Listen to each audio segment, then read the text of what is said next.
Colts had a matchup against one of the league's top teams this afternoon and one of the NFL's best players on the opposing sideline as well. The Ravens and quarterback Lamar Jackson are headed back to Baltimore with a win.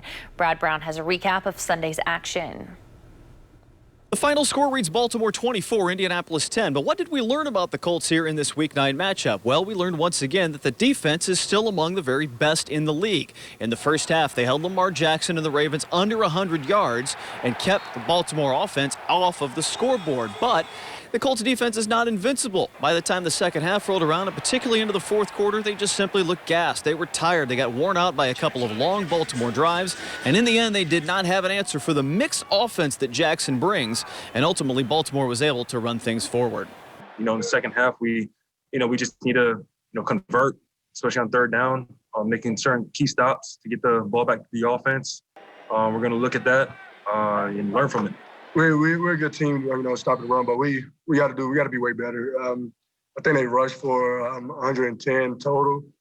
That can't happen. We got to get off the field. We got to make a play somehow. And then what about the Indy offense? First quarter drive got them on the board, but then it was just a matter of missed plays and missed opportunities. A couple of turnovers. The first one turned into the first 7 points for the Ravens, and a third quarter interception that may or may not have been turned into another TD for Baltimore as well. Phillip Rivers, a decent day numbers-wise, but not at all happy with his performance at the end of the day. Unfortunate, because it wasn't our best day, but it wasn't a terrible day. We were rolling pretty good in the first half, but anytime you turn it over and they score with it, and then you throw, an interception to start the third quarter after the defense got a turnover, we just couldn't overcome those. In the second half, both sides of the ball weren't good enough. That's the end. The end of the story was, in the second half, as a team, we were not good enough against a team that you got to play full 60 minutes. The Colts won't have long to think about this one. Their Thursday night game comes up later this week, and it will be an important one as they make a trip to Tennessee.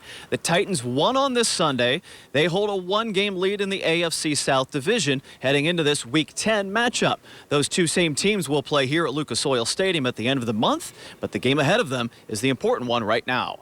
At Lucas Oil Stadium, Brad Brown, WRTV Sports.